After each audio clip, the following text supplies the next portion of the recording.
In Boomerang, it's so simple. You're like, have you lost something? Yeah. Did you ever get it back? No. Did that suck? Yes. Yeah, I'm solving that.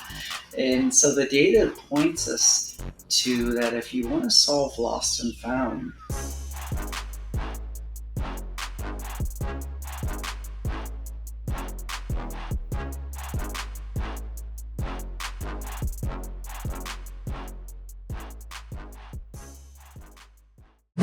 All right, we are back for another episode of Under the Number. Today, I'm joined by Skyler Logsdon, the CEO of Boomerang. Skyler, thanks for joining us from sunny Ojai, California today.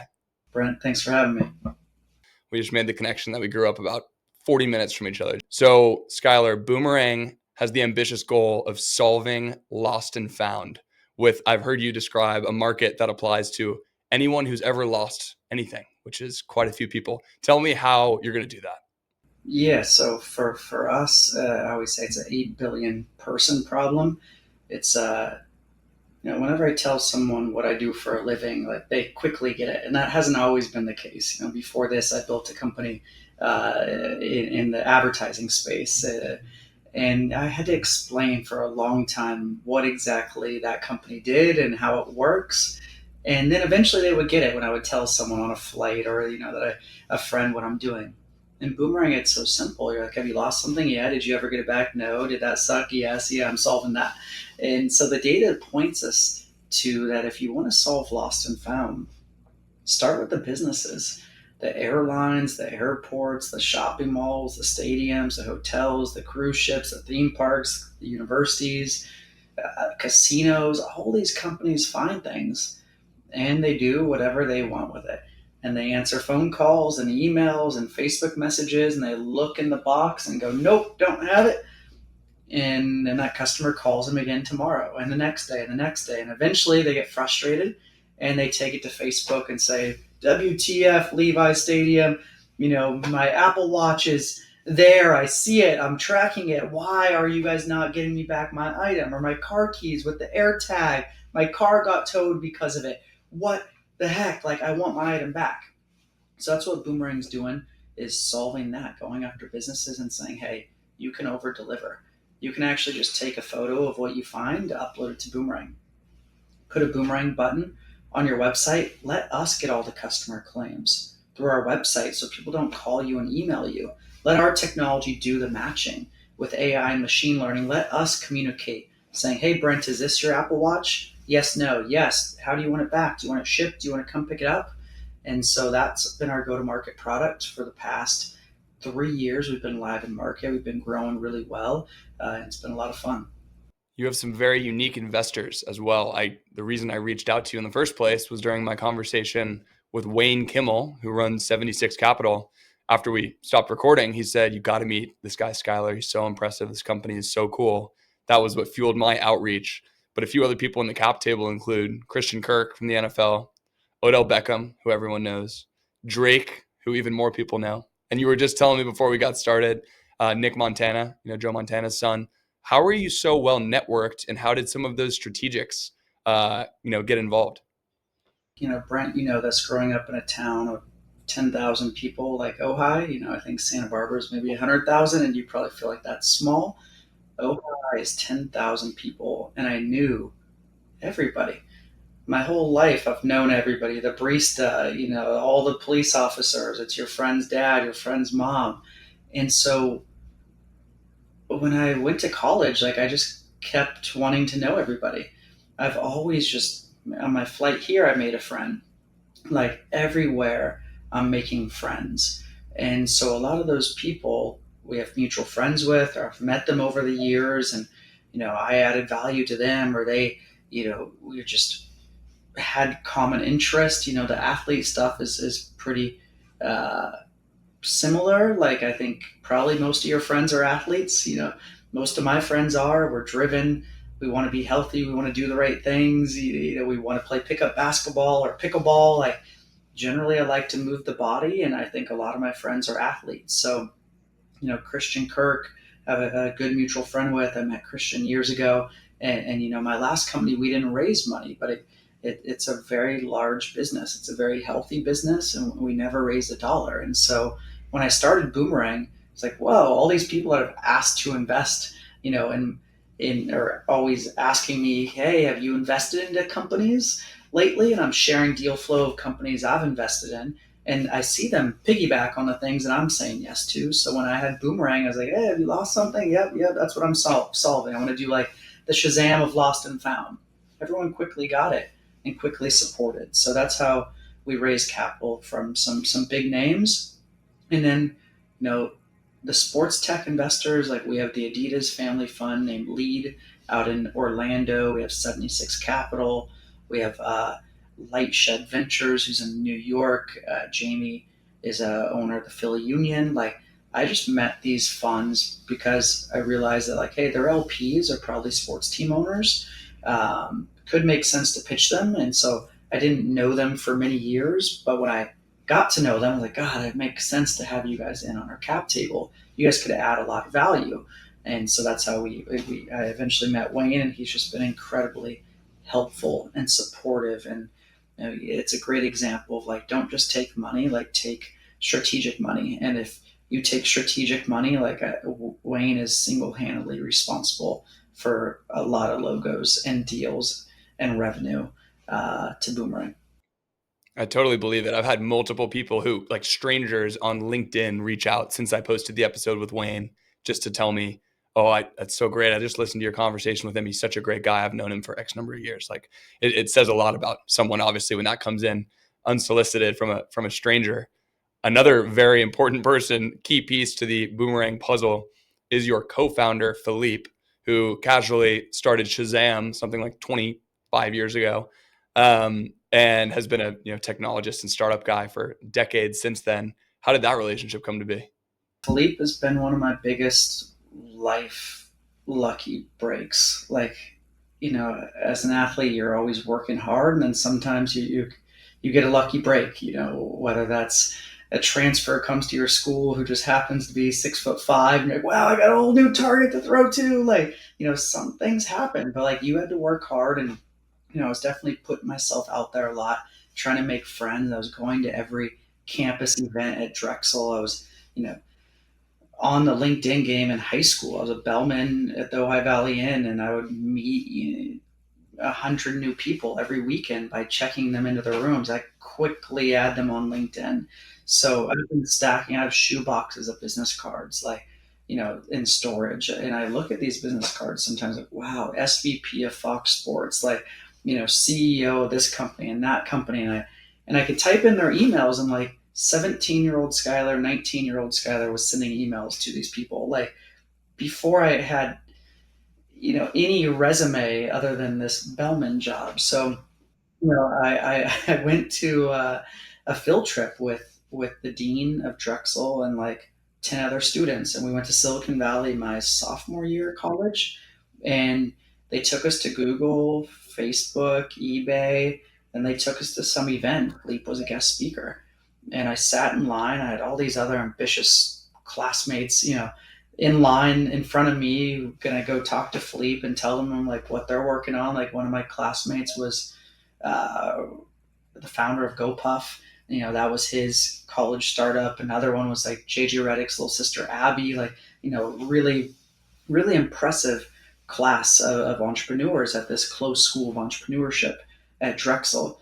And I sat in line. I got the business card of Philippe. I told him about an app that I was working on in college, an app to help me get better haircuts in Philadelphia. I was getting like crazy, crazy haircuts. I was like, what is wrong? Like, why are they fading up my hairline where it's like gone? I can't find it. It was like skin fade, the whole thing. And my hometown barber, her name was Alex. Like, I would sit in the chair, I'd close my eyes, and she'd spin me around 30 minutes later, and that's just like my haircut that I always got. But I never knew how to talk about my haircut. I never had photos of my haircut. And so I created an app called MyKlips that helped people get better haircuts by taking photos and videos of all your most favorite haircuts. The barber would assign notes of what he or she did. And then you could share that haircut out to Facebook, Instagram, Twitter, and it would say, like, got my haircut at, Mark's on 34th. And people go to that barber shop being like, hey, I like Skyler's haircut. Can you do the same thing that you did to his on mine? So I was telling Philippe about that app, and he's like, oh, I get shitty haircuts all the time too. Like, I'm going to download it. he started giving me feedback, started, kind of gently advising me on like monetization levers. And he mentored me for the rest of college. And then when I graduated, Philippe helped me get my first job out of college. I worked at a startup. I was their first sales employee called Zerks. I was employee number 9. We raised like 40 million in funding to solve city parking, and I was like, "Oh, this is interesting." Philippe is an investor there. I was a valet agent in high school, and then I graduate entrepreneurship school. I go work at a valet app. I was like, that kind of makes sense. Like, I know a lot about parking from my valet days. And so my job was enterprise sales. I would go partner with like KPMG or Deloitte or any company that doesn't have enough parking for their employees. And so I did that for a couple of years, and then Philippe was going to start another company called Tatari. We didn't have a name for it at the time. He just said, I want to create like the Facebook ad manager for TV. I had no idea what that meant, but he was explaining of like, the modern day marketer doesn't touch TV because there's no analytics to it. You don't know what happened to that $100 that you spent. You don't know which video is working. Is the mom video, the dad video? Is it morning, daytime, prime time? Is ESPN doing better than Hulu? You don't know. And so I joined him. I went unpaid for like, gosh, I think a year and a half to start that company. And I left with well over 300 employees. I ran sales. I did sales. I was doing like media trading, like actually negotiating. It's a very dynamic market and TV ads, like, because it's perishable. So if the sales rep at ESPN has a 7 o'clock game tonight and he has extra inventory or she has extra inventory, I can negotiate because I know if you don't get a buyer, it's just going to be an empty ad space. Also, I had like the most employees recruited to Tatari. So Philippe always jokes that I was a recruiter at the company as well. But anyone smart, I was always making friends. I was recruiting a bunch of employees to that company as well. But yeah, that's how I met Philippe. Mentorship, co-founder, or built 2 companies with him now. So it sounds like the common thread is entrepreneurship and hustle and problem solving. Like that seems to be, the bottom line, the horizontal line here. Were you pretty fired up though? You were telling me you were a quarterback in childhood and in high school, and I assume a big sports guy. Are you fired up to be back in a space that, of course, there's concert arenas and airports and plenty of other use cases. But like you mentioned, you specifically sought out some strategic investment from groups that had LPs who might be team owners to try to get in front of those venues, and very smart thought process there. Are you fired up to be back in the sports or sports adjacent space? You would think, yes. Like, you would think that I've like probably have a fantasy team or something. I've never played fantasy. Like, business is my sport. Like, I have so much fun in business. It's dynamic. There's lots of personalities.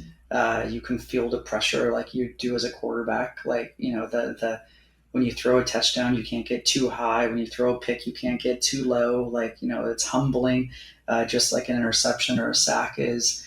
This has been my longest obsession. Like, I really, really enjoy the sport. Uh, and I just, those are other people's jobs. Like, if I was being paid to watch a baseball game and know all the stats, and then I would be really good at that. But like, my free time, I want to go coach youth sports. Like, I want to train my friend's kid at quarterback. Like, I feel like that is way more impactful than me knowing the score to last night's game. There's only so many hours in the day, and I feel like if I was glued on the TV or glued on fantasy or choosing teams, like, I'm taking away from things that I think I can make more impact on. And like, I'm very stingy with my time. It's like, I want to work out. I want to go see my niece every day. I want to call my friends because staying in touch with friends like takes time. FaceTiming that buddy, like, yeah, it's such a good relationship because we put in the work. So I guess, man, I'm not like that big of a sports watcher. I love competing. I will throw a tennis ball on the wall for hours. Anything that bounces. Like, I'm not a bored person. I'm a ball person. Anything that bounces, I'm so easily entertained. But I like doing rather than watching, I guess.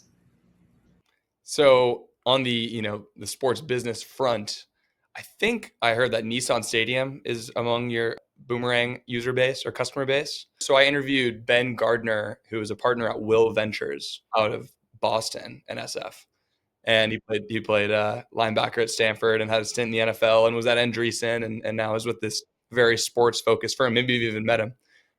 He mentioned in our conversation part of their value prop as a firm is their connections and their network within the world of sports, because he said at the end of the day, you might be shocked at how few individuals basically call the shots in the sports world and how few decision makers there really are. Have you found that to be the case as you've navigated selling into things like stadiums? In life, like life gets easier like by knowing really good people. And so I think any industry like is going to be similar. I don't think sports is any different than travel. I don't think sports is any different than transportation. Like, you in general, like knowing really good people only does good. You cut lines. Like if I needed to get to someone within 24 hours, like I feel like I know someone, I could work my way to get to that person. But I'm 34 now. It's taken, and that's not. I will keep doing this for the next 60 years. Like I could only imagine what the Rolodex and friendships and will look like in 20 years for us as we continue to make friends and not get tired of, oh, I know too many people now. Like it only gets harder. Like it's not scalable. When I go to New York, the only way I can see a lot of people is like hold a founders dinner, hold a group dinner where I can invite 15 people that I really want to see and put them all in the same room. Like, because there's just not enough coffee meetings to go around to see everybody. I love group events. I do an annual trip to Turkey every year where I invite 10, 15 friends every year. I've taken a lot of people on this trip. And if I want a vacation and I want to see my friends and create memories, I got to do it in like these group trips. But it gets harder as you continue to make more friends. I feel like a lot of times people think, oh, that guy's so connected, that guy's so networked, he just figured it out. That's why he was able to do X, Y, or Z, or he was able to meet this person. I am curious, though, if you're willing to share, how do you get in front of Drake in that specific example? What was it that opened that door? Whether it was to Drake, his investment manager, whether he has a family office, whatever it was. I'm always curious, on a specific level, you had to get up and decide, I would like to pursue this and make this pitch. So how did you find those connections and get there? I think just knowing really good people. Remember, like I lived in LA for 7 years. My very number one best friend is Nick Montana. Like, who I know through him. Like, who another friend named Nikolai Marciano, his family founded Guess. I think it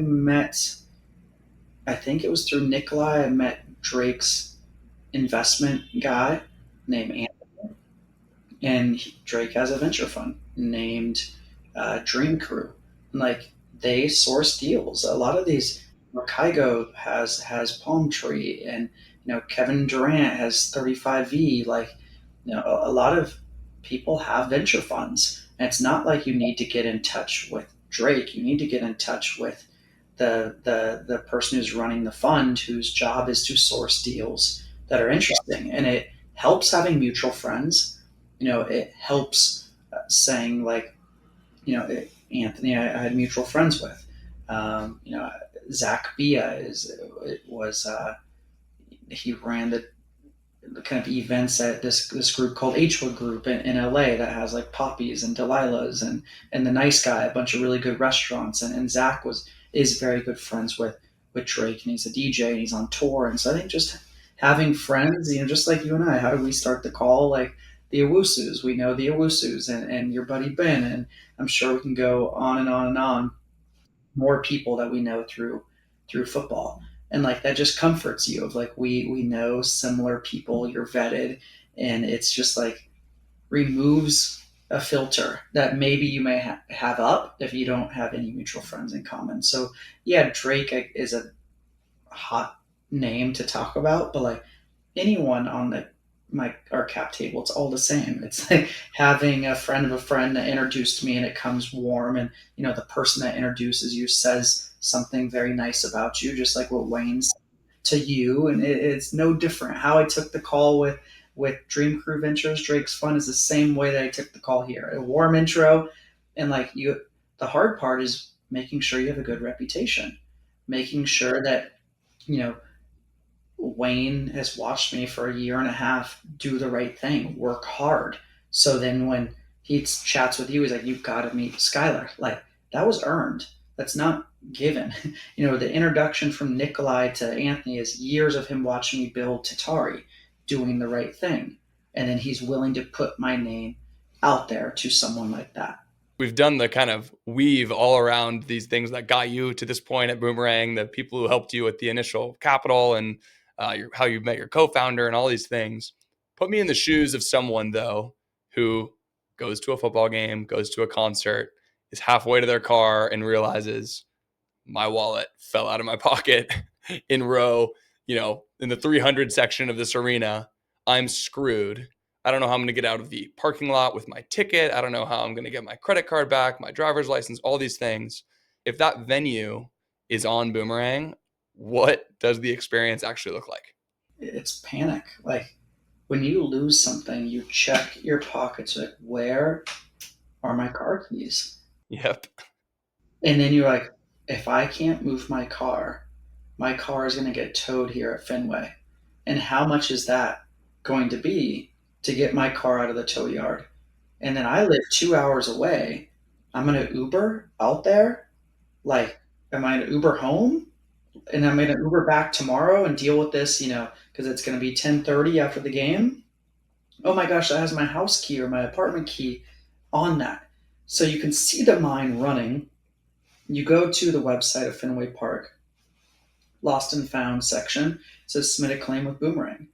They're like, what is Boomerang? They click the button, bumps you out to our website. It says, ooh, tell us what you lost at Fenway Park, and we'll start searching.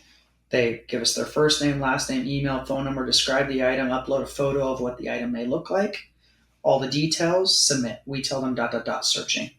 Our technology then flips around, searches, did the Red Sox upload an item that looks like that? Because no one knows what's on Boomerang.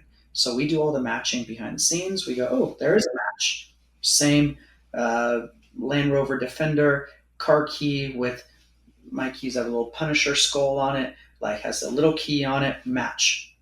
We then show, hey, Skyler, is this your car keys? I go, yes. We go, great. How do you want it back? Shipped or come pick it up? Pick up.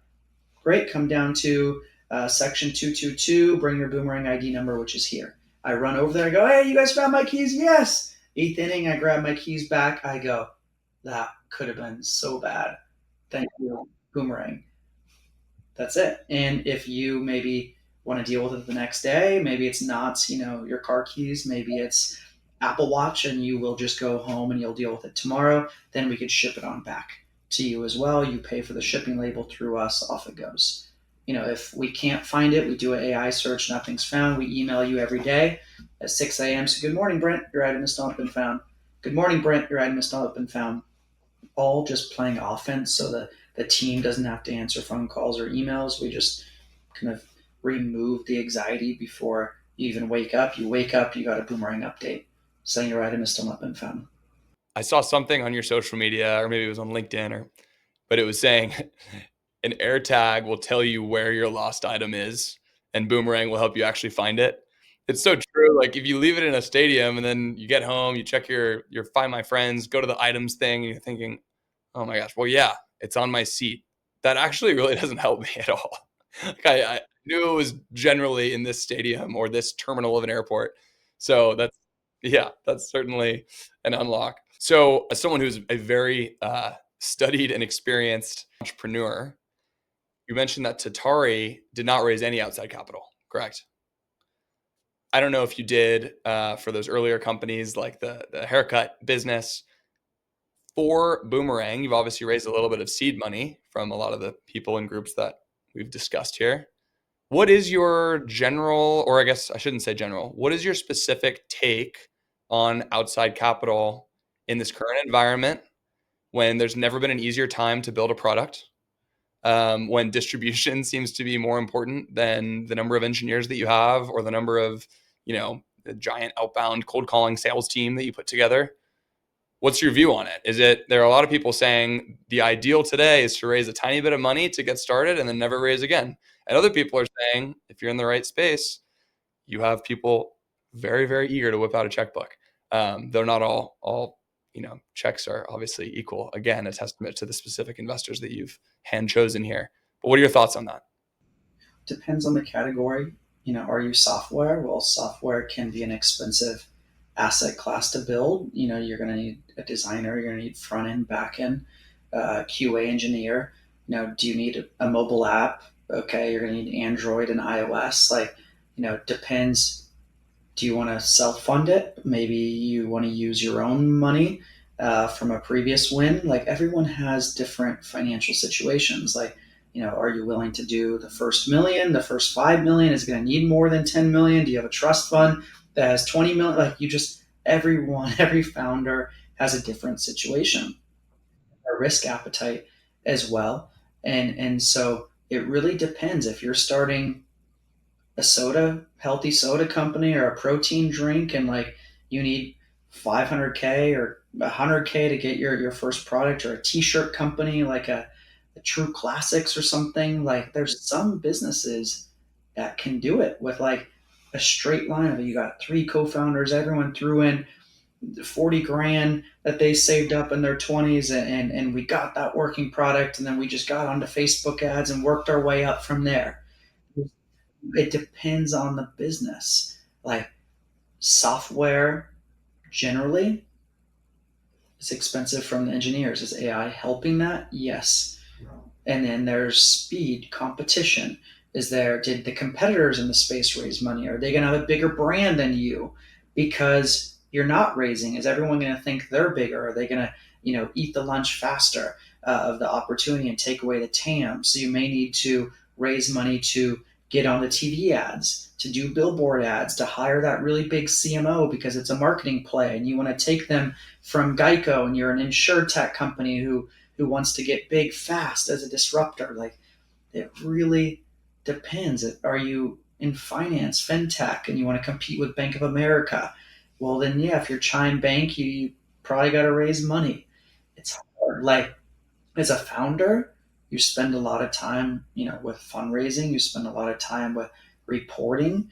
That's a big differentiator from this go around from Tatari of man, your head's down all quarter building, where I'm heads down, but I'm also preparing for my next board meeting.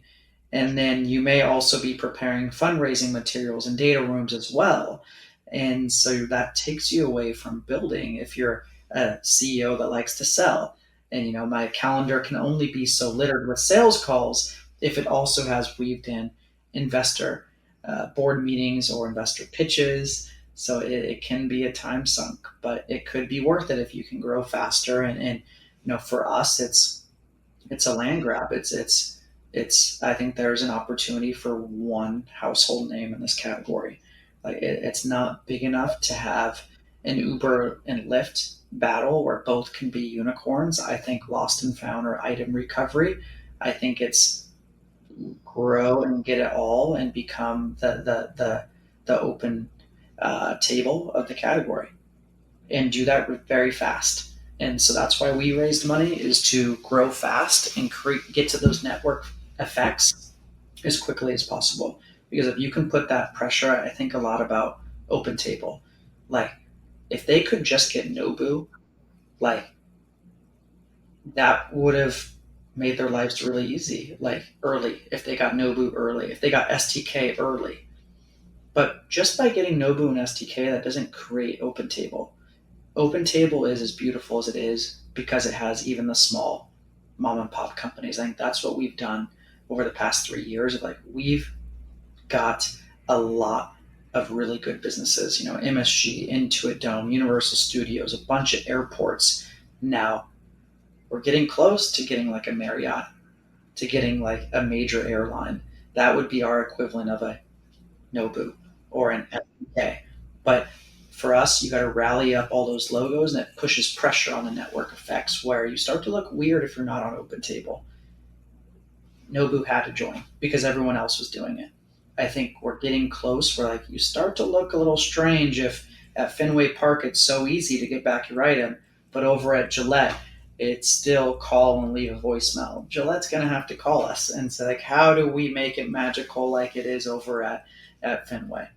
It actually reminds me a lot of what happens a lot in recruiting. And it can come from top down as the leader, and then everything else follows, where a recruit all of a sudden, is working on it, spreading out the film, getting in front of coaches, and then bang, USC offers them or Bama offers them. And in the next week, they'll have 20 offers because I think if it was good enough for Bama, he's probably good enough for us. The rest of the SEC will follow.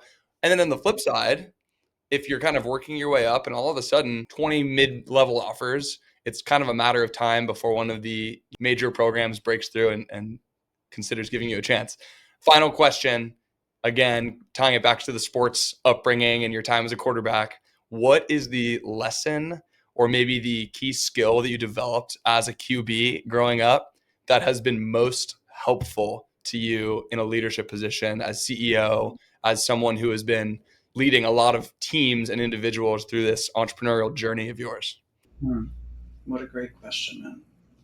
I always think about how like there are 53 plus people on a football team, and I'm as a quarterback, like all of them have to like you.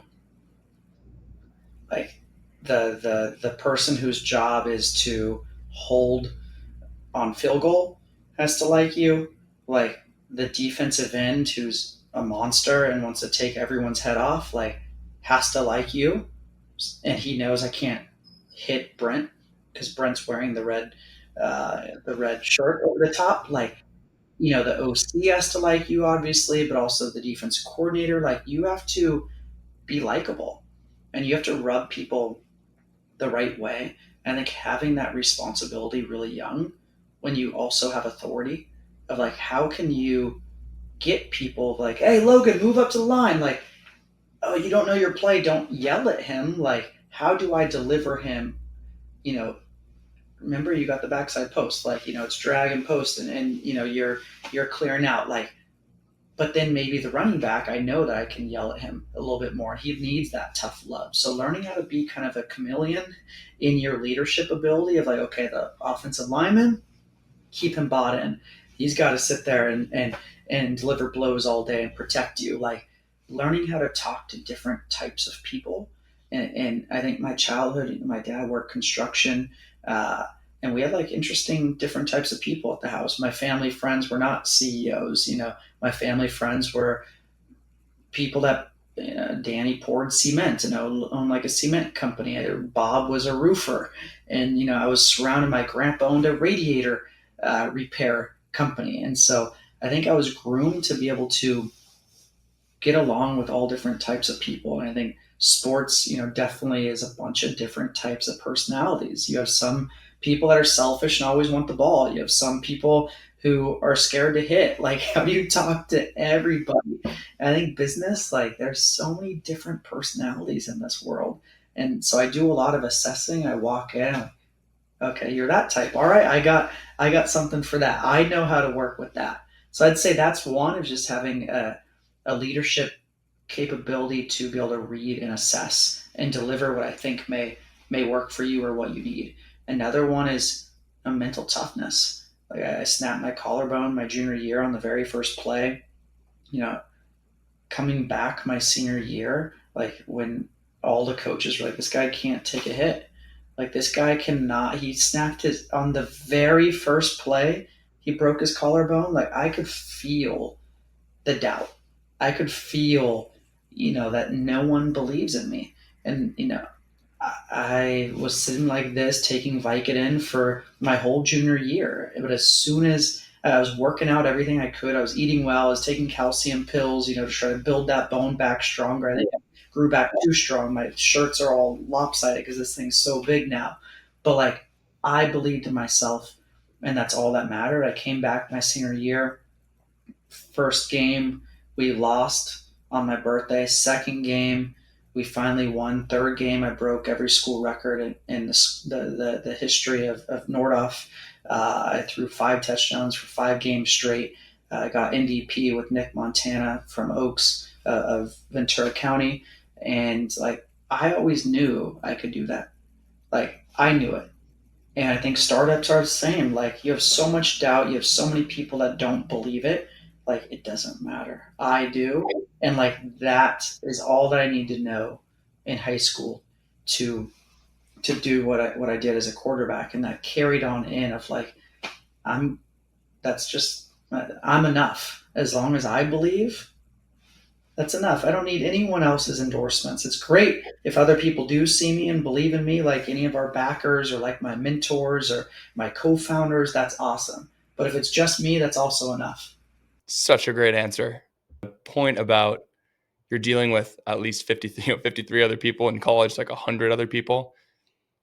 And there's such a big difference between being a schmoozer with low EQ who's trying to be a chameleon in like a really slimy, salesy way versus actually having enough EQ to understand and take a minute to think about dozens of people and dozens of personalities around you and work with them accordingly as you're trying to achieve the same goal. Like at the end of the day, you're trying to get everyone to row the boat in the same direction, which obviously applies your business sense as well, which also, I mean, playing with confidence. Like you remember as a kid, you play with confidence, your confidence gets shaken, you get thrown off, the performance will reflect that. And I know that the same thing holds true if you're building a business or, running the entrepreneurial never ending sprint that you have to pull off every day.